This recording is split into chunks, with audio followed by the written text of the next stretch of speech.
जय श्री राधे कृष्ण। भक्त चरित में हम लोग श्रीमद् वल्लभाचार्य जी के बारे में सुन रहे हैं। भक्ति प्रचारार्थ उन्होंने संपूर्ण भारतवर्ष की 3 बार यात्रा की थी। इन यात्राओं के दौरान वे जहाँ जहाँ ठहरे थे उन्हें बैठक कहा जाता है।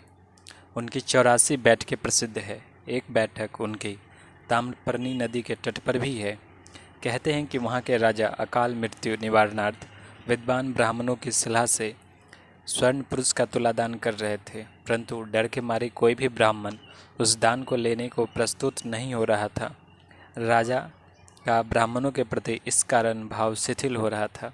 उसी समय श्री वल्लभाचार्य जी महाराज वहां आए और राजा की प्रार्थना पर एवं ब्राह्मणत्व की मर्यादा रखने के लिए उन्होंने दान लेना स्वीकार कर लिया।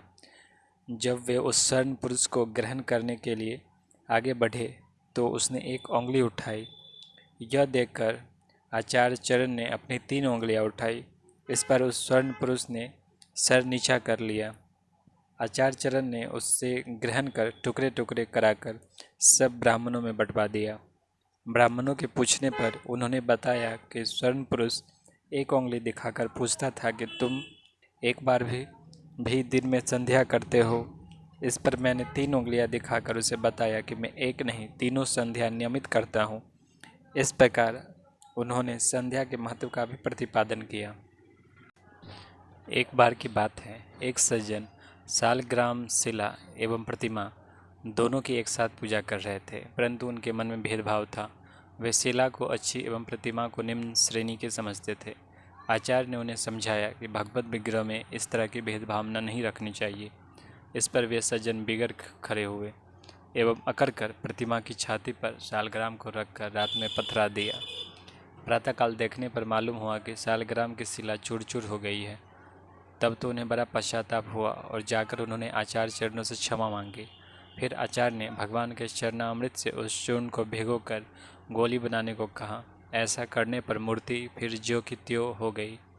उनका समग्र जीवन ऐसी चमत्कारपूर्ण घटनाओं से ओतप्रोत था, परंतु एक महान भगवत भक्त के जीवन में इन चमत्कारों का कोई ऊंचा स्थान है ही नहीं।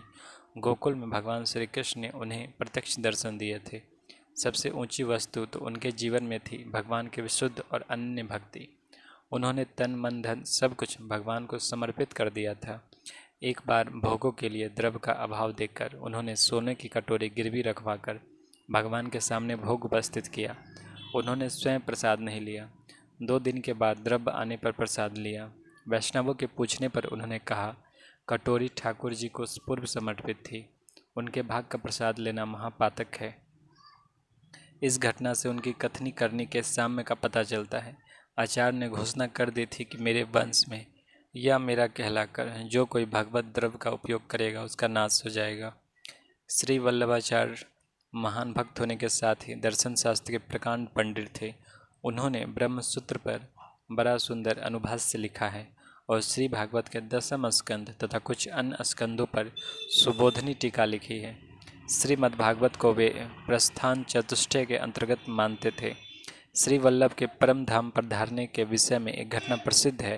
वे अपने जीवन के अंतिम दिनों में अरेल से लौटकर प्रयाग होते हुए काशी आ गए थे। अपने जीवन के कार्य समाप्त कर वे एक दिन हनुमान घाट पर गंगा स्नान करने गए। वे मौन व्रत ले चुके थे, अतः पुत्रों और शिष्यों द्वारा उपदेश की प्रार्थना करने पर गंगा की रेती पर 3.5 श्लोक लिखकर उन्हें आश्वस्त किया। फिर गंगा जी में प्रवेश कर विलीन हो गए। कहते हैं तभी गंगा जी के प्रभाव से एक तेज पुंज निकला और अनंत आकाश में विलीन हो गया। हनुमान घाट पर उनकी एक बैठक बनी हुई है। इस प्रकार विक्रम संवत 1587 आषाढ़ शुक्ल षष्ठी को 52 वर्ष की अवस्था में उन्होंने भगवान के आज्ञानुसार अलौकिक रीति से इस लीला का संवरण करके गोलोक को प्रयाण किया।